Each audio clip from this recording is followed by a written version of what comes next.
Hey guys, welcome back to the channel. It's Kelly.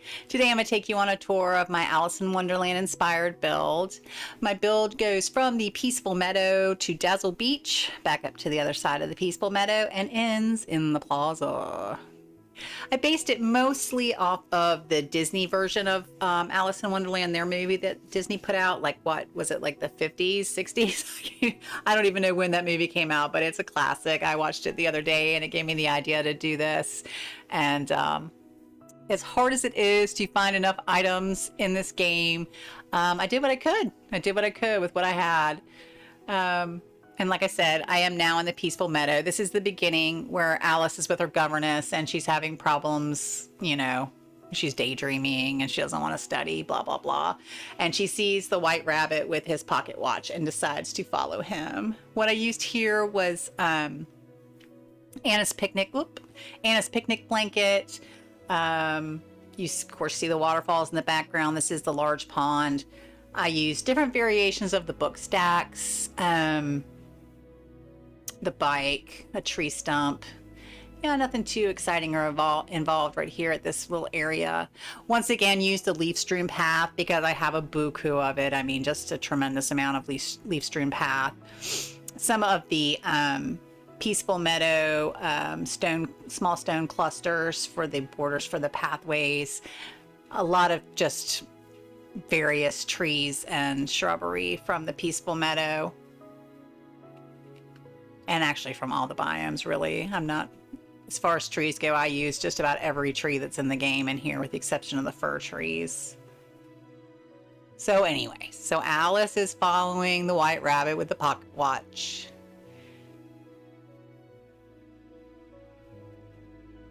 And we don't really have any trees with big holes in you can go through, like a rabbit hole.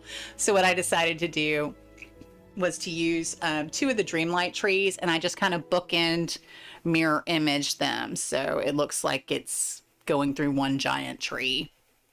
That was the look I was trying to go for here. And I used the Mickey Mouse and Friends archway just to kind of define the entrance, I guess is a good way to define that. And instead, you know, it was almost impossible for me to do anything that was going to look like we're actually falling. So what I did was I just continued the pathway, and I used my house with the cottage skin. Oop, sorry guys, fighting the camera here. As you know, when she does eventually fall down through the rabbit hole, she ends up in a house, a room in a house, and where she goes to the door where she's got the doorknob and it talks to her or whatever. So what I did was I just made a room inside the entryway of my house that represents that. So let's go inside.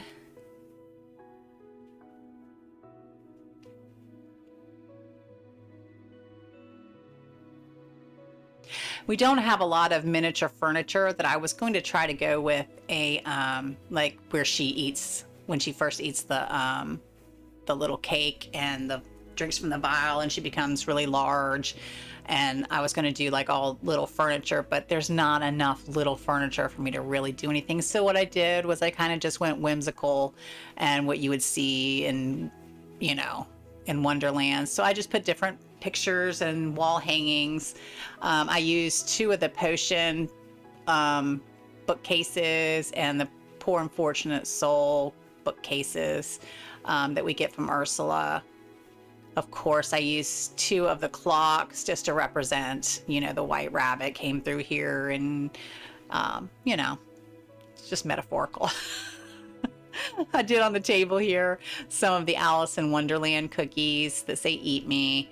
Unfortunately, this vial does not sit on tables. At least it doesn't sit on that table, and it won't sit on the carpet either. So I had to kind of stagger it out a little bit. But I used an empty vial to represent the "Eat Me, Drink Me" from Alice's adventures. And what would be super duper cool is if the purple cottage house has a back door to it that we can enter through when we use that skin, but there's no back exit door, which would have been super cool for this build, because then I could have gone into and out of the magic door into Wonderland. But I just kind of did it here using this door. the celestial door or whatever. I can't remember what it's called, but basically this door with the sun and then the moon handles. I covered up all the other doors with the bookcases, so that just looks like it's the one door. I'll spin around so you guys can see the room. Try to go slow here. Yep, well that's it. So we'll just pretend like we went through the door and now we're gonna go back out.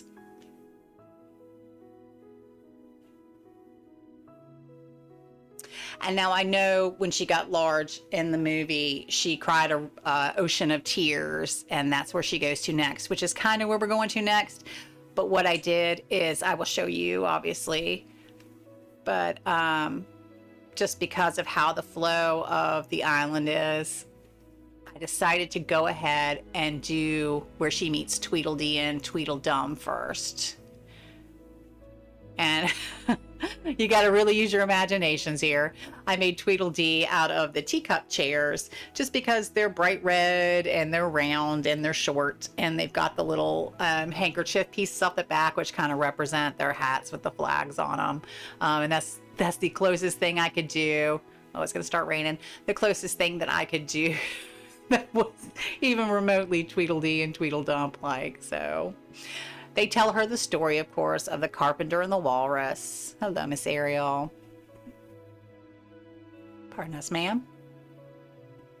But what I did do is I actually created on Skull Island. I'll give this a second for the lag to slow down so everything pops up. There we go.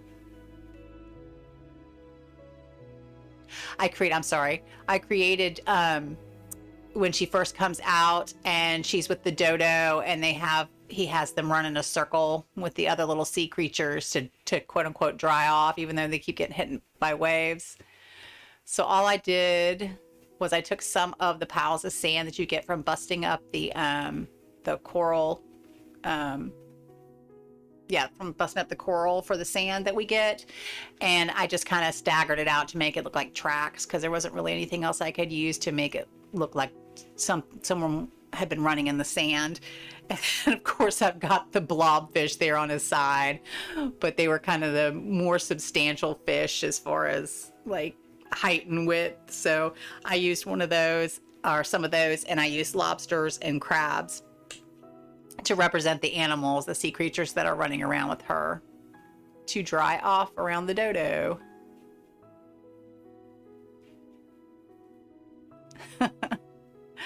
All right, so now we're gonna go see the walrus and the carpenter. And the story with the walrus and the carpenter, if you remember, is that the walrus tricks the little oysters into following him, and they come with him and they eat them. Well, he eats them. He doesn't give any to the carpenter. The carpenter's busy trying to prepare, and he eats all the oysters in the meantime. But here is the oyster bed, and I tried to make it look like a little almost cave-like area where the oysters live. And this is the mother oyster, and I just used the giant clam from the Ariel Little Mermaid collection, and these are just the oysters that you find on the beach. Over here, just use rocks to kind of separate, because there's certain areas that I didn't decorate just because I didn't feel like it was necessary to fully decorate the whole biome.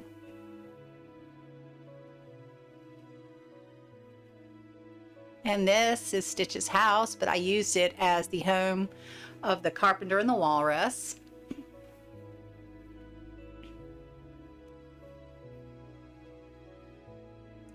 And you know, the walrus talks of cabbages and kings. So what I did is I put out, let me get a good angle here for you guys. There we go. I put out 2 thrones, and then I used some lettuce to represent cabbage. I crafted 2 of the oyster platters, and then just used some of the berries and biscuit bowls from decorations, as well as some large pots to decorate their table. And these are just 4 wooden tables that you craft, and I just stuck them together to make a really big table. These stools are from the Rapunzel collection. I think they're called just basic stool, I think is what they're called, or simple stool, something like that. It's really thunderstorming, huh?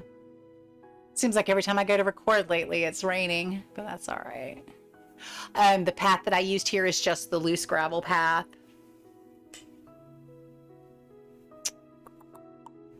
And there is a well.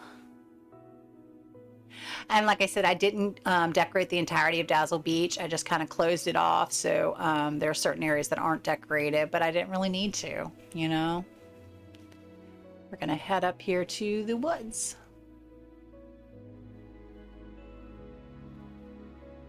I wish it wasn't raining. You guys could see better. The reason that I also recorded in the evening is because the woods, I wanted the woods to appear darker like they are in the movie. Of course, I was hoping it wouldn't rain, but what you gonna do? It seems like it rains all the time. In this area, I did start off using the light in dark birch trees. And this is Rabbit's house. If you remember in the movie, they go to Rabbit's house and she eats the mushroom and she gets really big and she's like his entire house. And then they're trying to get her out of the house. And Rabbit's, of course, he's upset because she's in his house. And I didn't have a ladder or anything like that. I was really hoping I could find a ladder to use. If you've seen the movie, you know what I'm talking about. But I didn't have anything like that. So I just he looks almost like the Easter Bunny.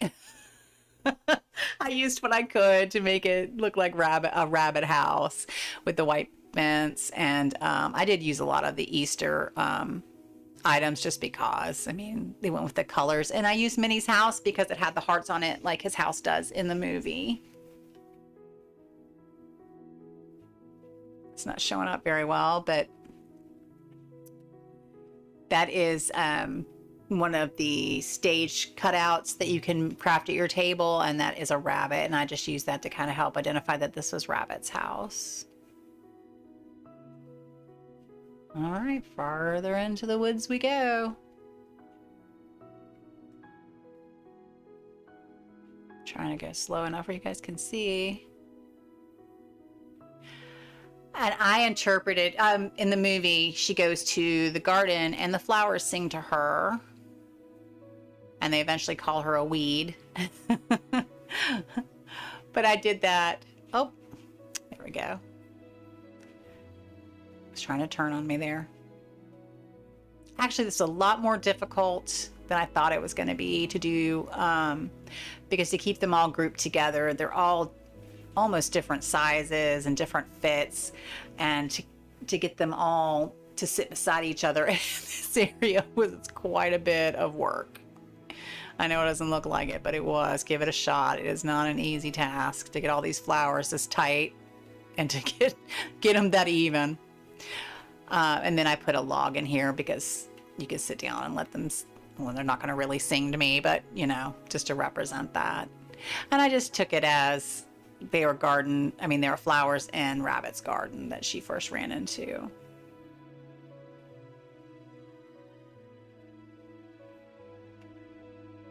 And now we are going to enter into more of the forest. Oh, wish it would stop raining.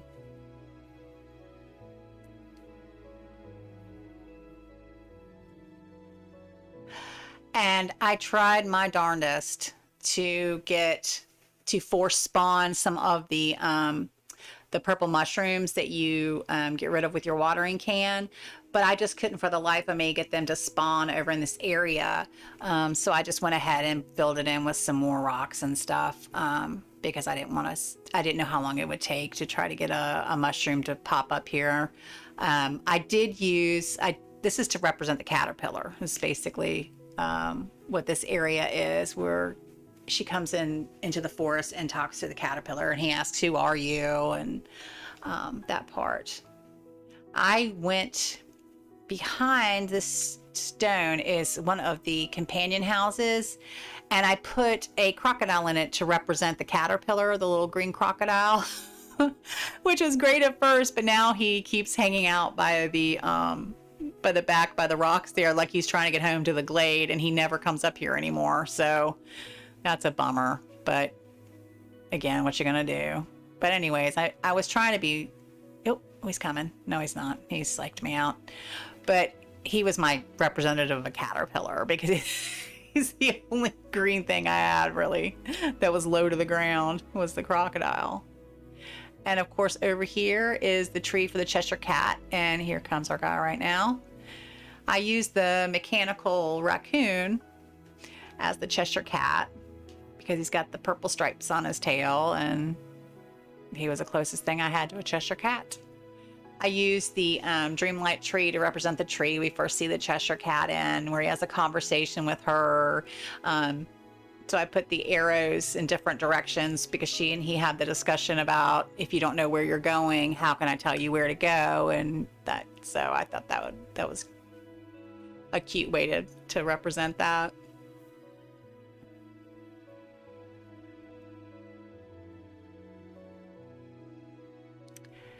Just a lot of flowers, a lot of foliage and bushes and trees.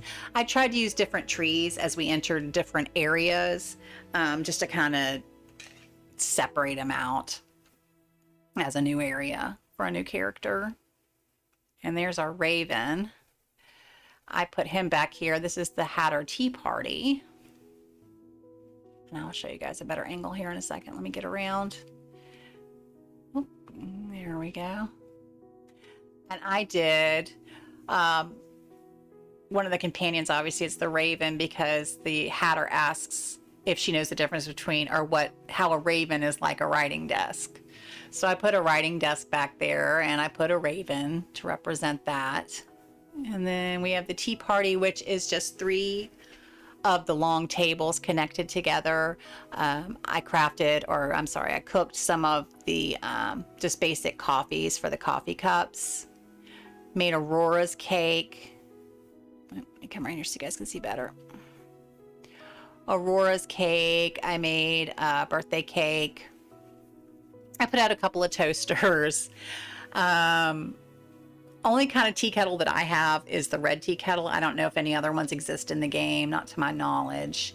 Just cooked a couple of more. I think I did the buñuelos, and I think those were beignets that I made just to kind of fill out the table as tea cakes and that kind of stuff. Put out some of the dinnerware. I think that's pretty much it. And just as many different chairs as I had in my collection, and I had quite a few. These here are the banners from Coco. Gosh, I wish it stopped raining. It's gonna rain so hard. It's hard for you guys to see. But those are the Coco banners from the Pixar collection from the very first Star Path. Some of the tulip lamps and the other tulip vase or whatever that is. I don't know what it's called, but it came from the Easter collection. Next, we go into Tulgey Woods, and that's why I have my alien boys here, because I don't really have all the stuff that you need to create the characters that they find in that Alice finds in Tulgey Woods. So I used the aliens, and I also came through here and used like the Mike and Sully teddy bear, and I used the magic broom as, you know, the dog where he's erasing the path as she's following it. I used some of the little I think they're called silly lamps, just because I didn't have any bird cages. I didn't have anything like that like you see in the movie, the big eyeglasses and that kind of stuff, or the little honker ducks, the little horns. And for the mome raths, at first I was going to use some of the flowers from the glade, the little ones that look like mums. But I was kind of scrolling through looking at stuff for the Tulgey Woods anyways. And I saw these beadlet anemones, and they kind of look like, you know, it was I thought, you know, as close as I was going to get for a mome rath. So I put out a couple of these beadlet anemones. A coat rack, and of course, you know, what build isn't complete without a Yule goat. Next, I hate that it's pouring down rain. Next, I'm going to take you guys up to the plaza. And of course, oh, and this is my well. I just kind of stuck it in there. Find a good spot for it. This is the Queen of Hearts. Oh, it's just pouring. I think what I'll do is maybe pause and show you guys when it stops raining, because it is so difficult to see anything right now between the fog and the rain. All right, that's what I'm gonna do. All right, that rain stopped. Now we can actually see what's going on. Let me take you back down here so you can see the tea party, because it started raining so hard. I know it was hard to see.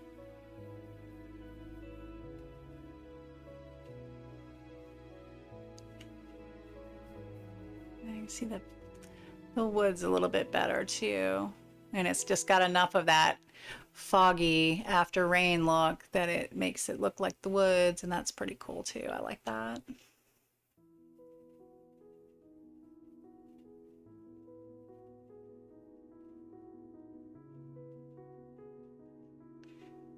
Show you guys the tea party again. Maybe see it a little bit better without all that rain. Oh, stop saying pick up. I don't know if you could see before where the raven and writing desk I was talking about. A lot of the characters like to hang out here at the tea party, which is pretty cute.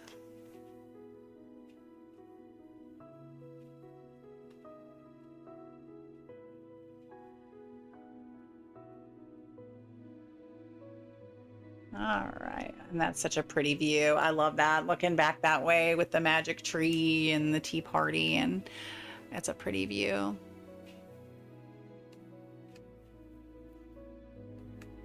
Guys, all right, let's go back up to the Queen of Hearts.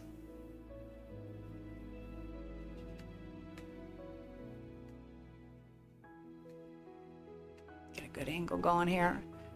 Of course, it's going to be foggy, but hopefully once we get past these lights, it won't be so foggy.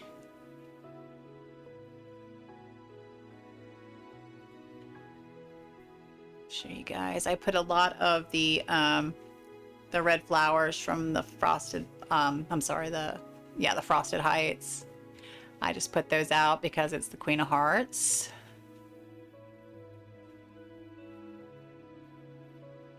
Don't have a whole lot of playing card type decorations, so what I did do was I used some of the awards that you can buy in Scrooge's shop, and then use some of the Dark Dream shards to make it look like, you know, the suits from cards. Use some of the red, yellow, and black balloons. A lot of the street lights.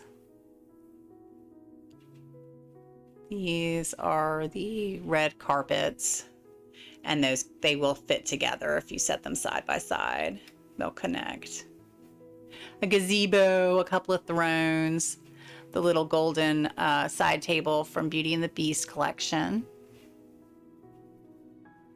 Cooked some of the more of the Alice in Wonderland cookies.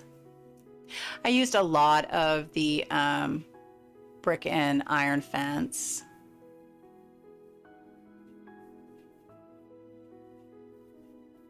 I will do an overhead because it's easier to see all this from overhead. But basically, I just made a courtyard and then 2 gardens. I didn't have the stuff to make the croquet because obviously I don't have anything for the wickets or the mallets or anything like that because we don't have those items like she uses. So I just kind of made the 2 gardens, and I used Figment's topiaries to kind of represent the Jabberwocky.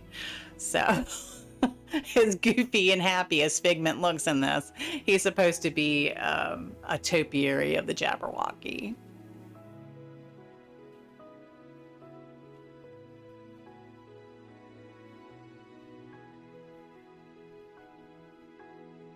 and just use some of the hedges, the maze hedges. I used in here the park benches that we got with the last update with the star path, because I just thought they looked fancier for a castle courtyard and a garden than the regular benches. Apple trees and the raspberry bushes are what I used in here, because you know how you in the beginning of in the movie when she first comes in and they're painting the roses. That's what I was trying to represent in here.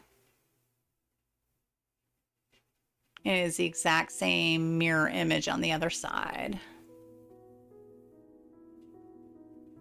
And I will go up, take an overhead view here in a second and show you guys. But yep, just the exact same thing on the other side. These are the trees from Forgotten Land. And I just use those because they're red.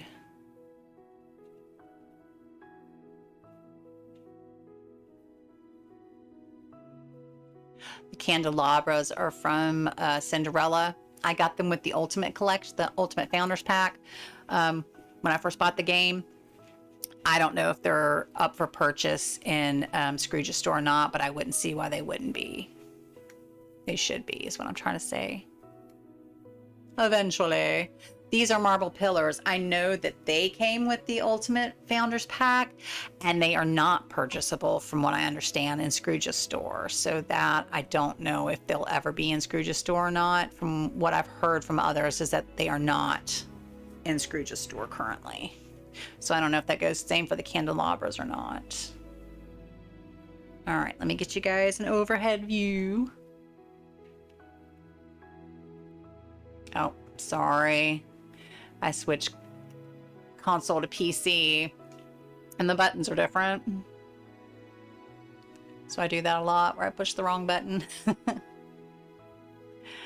right. So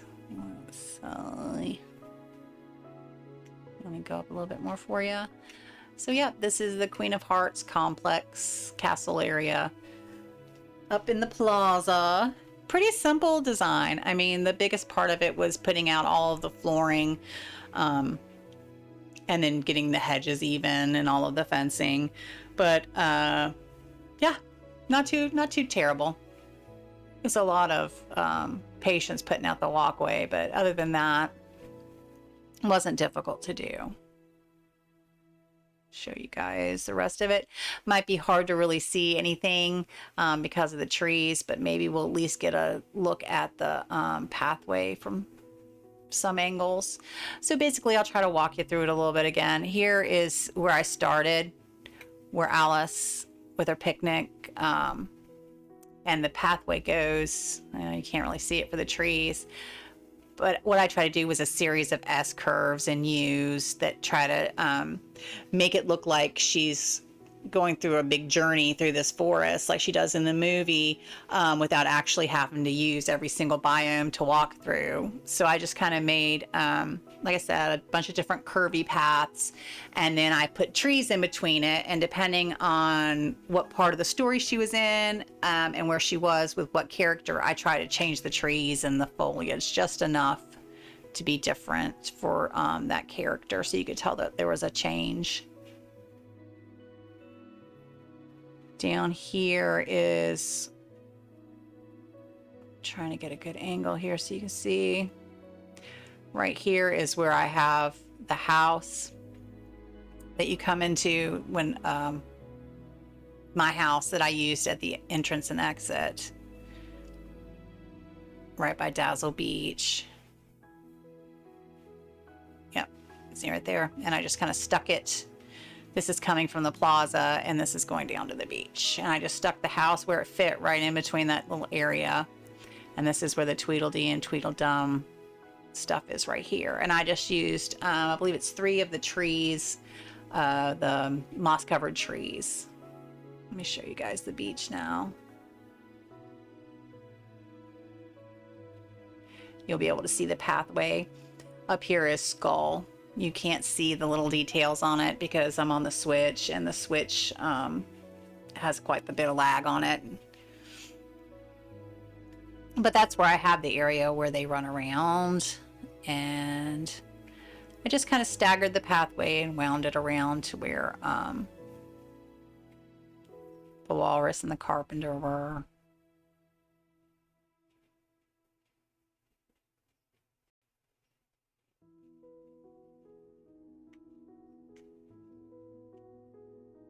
And here we are going back up into the forest.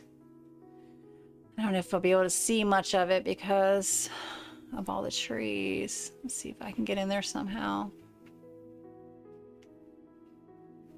Let's see if we can get in without making everybody seasick. I don't think we're going to be able to do it very well.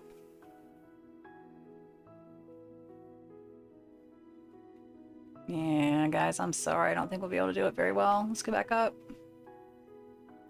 But that's... Get this out of the way.